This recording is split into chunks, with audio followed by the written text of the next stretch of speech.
Damares na cadeia foi a hashtag que tomou conta das redes. As pessoas estão muito impactadas pela matéria do Fantástico ontem, que mostrou a realidade dos Yanomamis.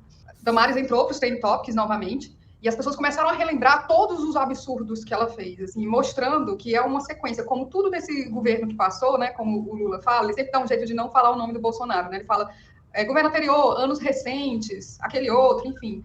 Como tudo que acompanha o ex-presidente é uma sequência muito cadenciada, assim, é praticamente uma coreografia que estava anunciando esse genocídio. As pessoas lembraram, inclusive, da adoção esquisitíssima da filha dela, né, que até hoje não foi uma coisa esclarecida. Então, assim, a vida não está fácil para a Damares. Outra coisa que foi muito dolorosa de ver na internet hoje foi essa postagem da Regina Duarte. Aí eu vou tirar esse banner rapidinho, só para claro. As pessoas conseguiram ler. A gente basicamente debochou das crianças Yanomami que estão desnutridas, né, que estão sofrendo aí por contaminação.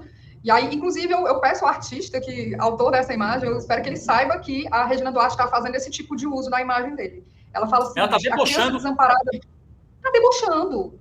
A criança desamparada dos Yanomamis, um agente criado à base de mandioca, feijão, verduras e peixe. Assim, ela aparentemente não tem noção. A gente fala aparentemente porque a gente nunca sabe se essas pessoas que estão envolvidas com o ex-presidente, até onde elas são safadas e tapadas, né? A gente não consegue definir o limite.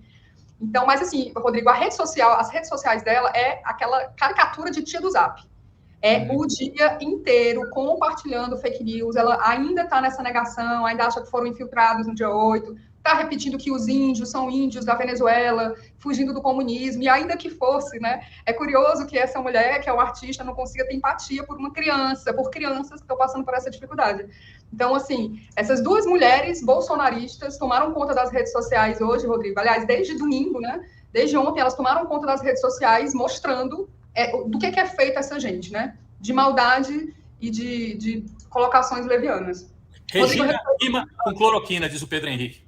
Olha, e a quantidade de artista conhecido que está respondendo ela no Instagram é enorme. É muito bom ver que essas pessoas estão se posicionando, porque essa tragédia dos Yanomamis, ela está, de fato, unindo direita civilizada e esquerda, né? Porque a pessoa debochar de criança que está passando por essa situação tem que ser muito maldade. Você acha que está diminuindo a força do bolsonarismo? Ou quem é bolsonarista continua achando que a Damares está certa e que a Regina Duarte está certa? Porque a gente achava que com a pandemia, com as denúncias que foram feitas, com a CPI, que ia ser desmontado o bolsonarismo. E não foi, né? Então eu fico me perguntando, será que agora vai ser desmontado? Ou vai continuar existindo aí 40% de brasileiros que acham que está certa a Regina Duarte, que é tudo mentira, que esses índios aí não comem porque não plantaram, aí, como ela disse, porque não plantaram os alimentos para alimentar os filhos.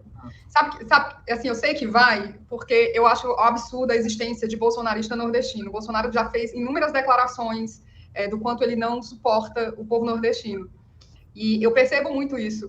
A cada declaração absurda, a cada coisa que é descoberta sobre o Bolsonaro, aquelas pessoas indecisas, elas se afastam. Mas quem tem alguma identificação com o pensamento fascista, que a gente tem fascista no nosso país, a gente tem muito fascista. Tem um pensamento muito colonialista de que as pessoas que são pobres, elas não podem ser fascistas, elas são influenciadas, são coitadinhas praticamente. Mas tem nordestino que odeia o Nordeste, por exemplo. A gente tem um governador de Roraima que fala coisas absurdas que prejudicam o próprio Estado. Sim. Infelizmente, a gente tem essa natureza dentro do nosso país também. Tem muita gente que vai se identificar com o Bolsonaro. Daqui a 50 anos vai ter gente com saudade do Bolsonaro, infelizmente. Eu acho que esse é o tipo de comentário que alimentou a ignorância, alimentou um pensamento de extrema-direita, alimentou um pensamento assim que, em pleno século XXI, tem uma visão colonizadora da história do Brasil, que é uma visão inaceitável. No Brasil, todos são brasileiros, todos têm direito, e os indígenas, mais do que todos, ou como todos, têm direito a seu espaço, a sua terra, ao respeito às suas origens, às suas tradições. Nós estamos chegando atrasados. Vamos falar a verdade. Essa decisão que o Lula tomou hoje, uma decisão que já tinha que ter sido tomada por vários de seus antecessores, pelo menos aqueles que gostam de se apresentar como representantes de valores civilizados. Quer dizer, o Lula está chegando no seu terceiro mandato e tomando uma providência urgentíssima, e agora vamos entender. Ele decretou uma medida corretíssima, agora vamos ver como é que isso vai ser enfrentado. Vai haver resistência dos garimpeiros? Nós vamos ter assim, o que vai acontecer? Porque nós temos uma cultura, temos uma economia, temos milionários que sobrevivem desse ouro roubado. Nós estamos falando ali, não são os garimpeiros que estão ali assim, não. Existem fortunas por trás disso.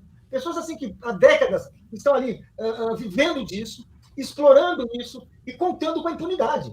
Então, vamos dizer assim, é o começo de uma batalha que nós estamos assistindo. Vamos ver o que acontece. Agora, não há dúvida que é um passo para a história. O Brasil que, desde tempos coloniais, deu um tratamento sem respeitar os direitos dos povos originários, está agora dando um tratamento real, assim, anunciou um tratamento real para respeitar os primeiros brasileiros. Porque eles são, de nosso ponto de vista, eles nem se consideram brasileiros, mas nós os consideramos os primeiros brasileiros, e é isso o que já devia ter sido feito há muito tempo. Estamos fazendo agora, é um passo histórico, e vamos ver ali o que vem. Porque eu não acho que isso assim vai ser assim. Agora, é necessário, não vai ser um passeio, quero dizer. É necessário, e vamos ver o que acontece. Porque realmente é uma medida muito importante. O mundo está olhando para nós, e não é porque o mundo está olhando que nós vamos fazer a coisa certa. Nós vamos fazer a coisa certa porque agora nós temos um governo que está convencido de que essa coisa certa vai ser feita, e os brasileiros estão convencidos. Aqueles que não estão convencidos são marginais em relação aos interesses da sociedade brasileira. Esses garimpeiros que estão nessas áreas ilegais estão lá cometendo crime. Então, eles podem ser presos em flagrante. Estão numa área ilegal. Cadê o papel? Cadê o papel que você pode garimpar aqui? Não tem. Preso em flagrante. Então, né, a ordem do Lula é acabar com isso. E é muito simples. Eles estão cometendo crime. Estão lá cometendo crime todos os dias.